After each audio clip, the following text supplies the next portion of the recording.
Hello everyone and welcome back to another video. Today we are going to take a look at the basics of photography. You might be a beginner that just wants to know about photography or someone that already has some experience but wants to build on it.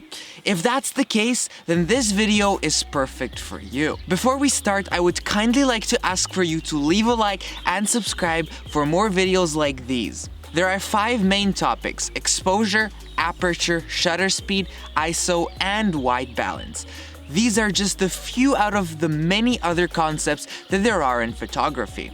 Starting with exposure, there is one main concept that you must understand. Aperture, shutter speed, and ISO are all elements that make an exposure. There is this one help that I found, it's called the exposure triangle. To completely understand this triangle, we have to take term by term. Starting with aperture, as you can see, you have f2.8 all the way to f22. Keep in mind that cameras can have an aperture lower than f2.8. You must know that the lower the aperture, the more light enters the lens, so naturally, the higher the aperture, the less light enters into the lens. What does all this mean? In simple words, darker environments need lower apertures and lighter environments require higher apertures. The next term we have to understand from the exposure triangle is shutter speed. You might be asking, what is the shutter speed? And what does it do? Well, simply said, it controls how much light gets into the camera. For still shots, you will use a very fast shutter speed at, for example, 1/250.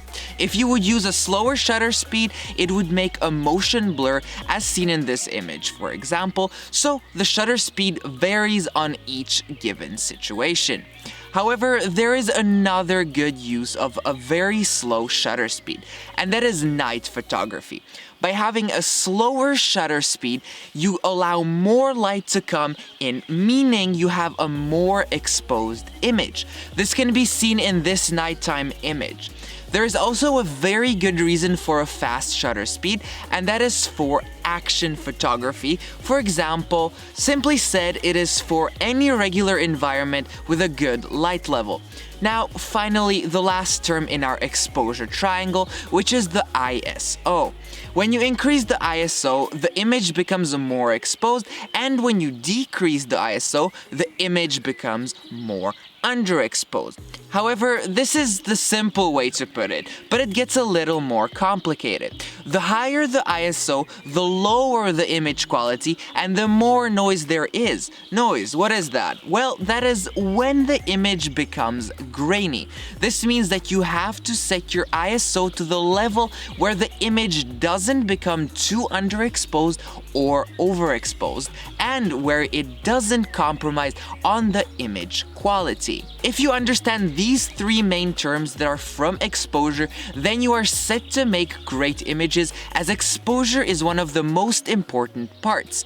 Of course, choosing the scene, using the rule of thirds, the nifty 50, and more is important as well, but image quality and the exposure comes first. At this point, I would like to ask all of you if you would like to see a video on how to set the scene, what the rule of thirds is, what the nifty 50 is, as well as many other concepts. Let me know in the comments down below, and by leaving a like, and by subscribing. Now for the white balance, which is another very important concept to know when taking pictures.